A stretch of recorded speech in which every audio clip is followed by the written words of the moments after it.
Hello, and welcome to Charlesette Ministries Read Through the One Year Bible. I'm going to be doing the reading for June 22nd today, so let's get started.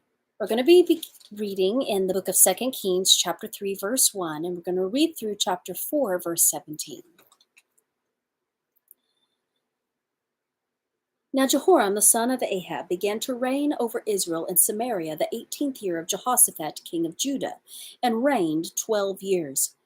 And he wrought evil in the sight of the Lord, but not like his father, and like his mother, for he put away the image of Baal that his father had made. Nevertheless, he cleaved unto the sins of Jeroboam the son of Nebat, which made Israel to sin. He departed not therefrom. And Mesha, king of Moab, was a sheep master, and rendered unto the king of Israel 100,000 lambs, and 100,000 rams with the wool. And it came to pass, when Ahab was dead, that the king of Moab rebelled against the king of Israel. And King Jehoram went out of Samaria at the same time, and numbered all Israel. And he went and sent to Jehoshaphat the king of Judah, saying, The king of Moab hath rebelled against me. Wilt thou go with me against Moab to battle? And he said, I will go up, I am as thou art, my people as thy people, and my horses as thy horses. And he said, Which way shall we go up? And he answered, The way through the wilderness of Edom. So the king of Israel went, and the king of Judah, and the king of Edom, and they fetched a compass of 7 days' journey. And there was no water for the host, and for the cattle that followed them. And the king of Israel said, Alas, that the Lord hath called these 3 kings together to deliver them into the hand of Moab. But Jehoshaphat said, Is there not here a prophet of the Lord, that we may inquire of the Lord by him? And one of the king of Israel's servants answered and said, Here is Elisha, the son of Shaphat, which poured water on the hands of Elijah. And Jehoshaphat said, The word of the Lord is with him. So the king of Israel and Jehoshaphat, the king of Edom, went down to him. And Elisha said unto the king of Israel, What have I to do with thee? Get thee to the prophets of thy father, and to the prophets of thy mother. And the king of Israel said unto him, Nay, for the Lord hath called these 3 kings together to deliver them into the hand of Moab. And Elisha said, As the Lord of hosts liveth, before whom I stand, surely, were it not that I regard the presence of Jehoshaphat the king of Judah, I would not look toward thee, nor see thee. But now bring me a minstrel. And it came to pass, when the minstrel played, that the hand of the Lord came upon him, and he said, Thus saith the Lord, Make this valley full of ditches. For thus saith the Lord, Ye shall not see wind, neither shall ye see rain, yet that valley shall be filled with water, that ye may drink, both ye and your cattle and your beasts. And this is but a light thing in the sight of the Lord. He will deliver the Moabites also into your hand. And ye shall smite every fenced city and every choice city, and shall fell every good tree, and stop all wells of water, and mar every good piece of land with stones. And it came to pass in the morning, when the meat offering was offered, that, behold, there came water by the way of Edom, and the country was filled with water. And when all the Moabites heard that the kings were come up to fight against them, they gathered all that were able to put on armor, and upward, and stood in the border. And they rose up early in the morning, and the sun shone on the water, and the Moabites saw the water on the other side as red as blood. And they said, It is blood, the kings are surely slain, they have smitten one another. Now therefore, Moab, to the spoil. And when they came up to the camp of Israel, the Israelites rose up and smote the Moabites, so that they fled before them. But they went forward, smiting the Moabites, even in their country. And they beat down the cities, and on every good piece of land cast every man his stone, and filled it. And they stopped all the wells of water, and felled all the good trees. Only in Kirhasareth left they the stones thereof. Howbeit the slingers went about it, and smote it. And when the king of Moab saw that the battle was too sore for him, he took with him 700 men that drew swords, to break through even unto the king of Edom, but they could not. Then he took his eldest son, that should have reigned in his stead, and offered him for a burnt offering upon the wall. And there was great indignation against Israel. And they departed from him, and returned to their own land. Now there cried a certain woman of the wives of the sons of the prophets unto Elisha, saying, Thy servant my husband is dead, and thou knowest that that thy servant did fear the Lord, and the creditor is come to take unto him my 2 sons to be bondmen. And Elisha said unto her, What shall I do for thee? Tell me, what hast thou in the house? And she said, Thy handmaid hath not anything in the house save a pot of oil. Then he said, Go, borrow thee vessels abroad of all thy neighbors, even empty vessels, borrow not a few. And when thou art come in, thou shalt shut the door upon thee, upon thy sons, and shalt pour out into all those vessels, and thou shalt set aside that which is full. So she went from him, and shut the door upon her and upon her sons, who brought the vessels to her, and she poured out. And it came to pass, when the vessels were full, that she said unto her son, Bring me yet a vessel. And he said unto her, There is not a vessel more. And the oil stayed. Then she came and told the man of God, and he said, Go, sell the oil, and pay thy debt, and live thou and thy children on the rest. And it fell on a day that Elisha passed to Shunem. There was a great woman, and she constrained him to eat bread. And so it was that as oft as he passed by, he turned in hither to eat bread. And she said unto her husband, Behold now, I perceive that this is an holy man of God, which passeth by us continually.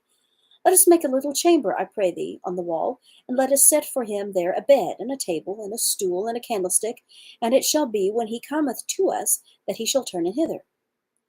And it fell on a day that he came hither, and he turned into the chamber, and lay there.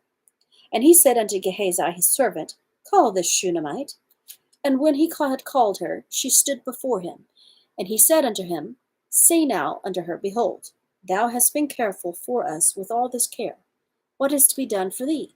Wouldest thou be spoken for to the king, or to the captain of the host? And she answered, I dwell among my own people.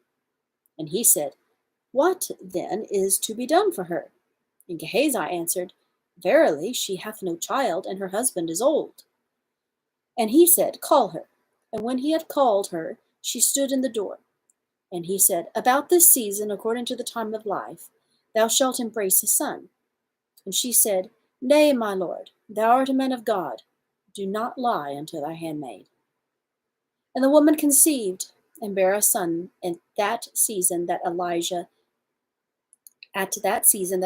had said unto her, according to the time of life. Now let's go to the book of Acts, chapter 14, verses 8 through 28. And there sat a certain man at Lystra, impotent in his feet, being a cripple from his mother's womb, who never had walked. The same heard Paul speak, who steadfastly beholding him, and perceiving that he had faith to be healed, said with a loud voice, Stand upright on thy feet. And he leapt and walked.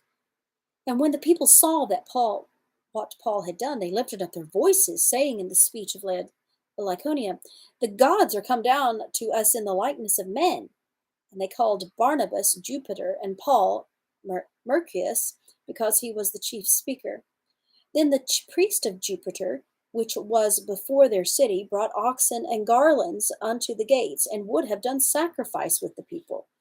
Which, when the apostles Barnabas and Paul heard of, they rent their clothes and ran in among the people, crying out and saying, Sirs, why do you these things? We also are men of like passions with you, and preach unto you that ye should turn from these vanities unto the living God, which made heaven and earth and the sea and all things that are therein, who in times past suffered all nations to walk in their own ways.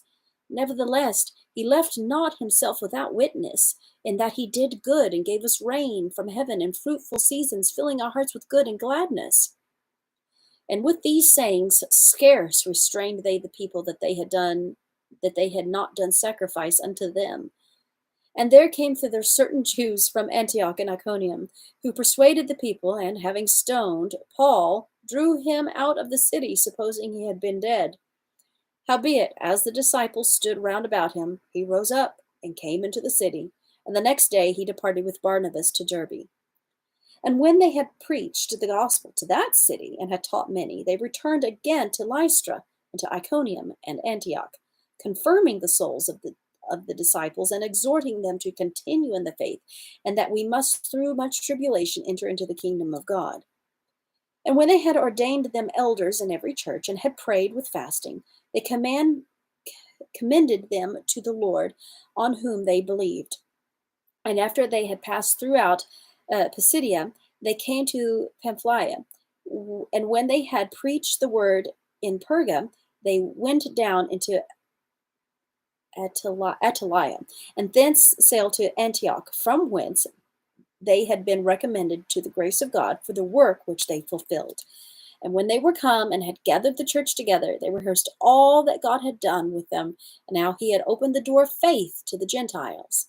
And there they abode long time with the disciples. All right, let's go to the book of Psalm, chapter 140, verses 1 through 13. Deliver me, O Lord, from the evil man. Preserve me from the violent man, which imagine mischiefs in their heart. Continually are they gathered together for war. They have sharpened their tongues like a serpent. Adder's poison is under their lips. Selah.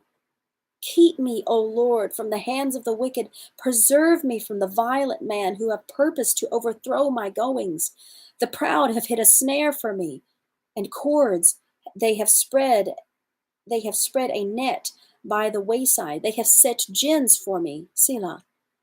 I said unto the Lord, Thou art my God. Hear the voice of my supplications, O Lord. O God, the Lord, the strength of my salvation, thou hast covered my head in the day of battle. Grant not, O Lord, the desires of the wicked. Further not his wicked device, lest they exalt themselves. Selah. As for the head of those that compass me about, let the mischief of their own lips cover them. Let burning coals fall upon them. Let them be cast into the fire, into deep pits, that they rise not up again. Let not an evil speaker be established in the earth. Evil shall hunt the violent man to overthrow him. I know that the Lord will maintain the cause of the afflicted, and the right of the poor. Surely the righteous shall give thanks unto thy name. The upright shall dwell in thy presence. All right, let's finish up with the Proverbs for the day, chapter 17, verse 22. A merry heart doeth good like a medicine, but a broken spirit drieth the bones. All right, thank you so much for tuning in. See you guys next time.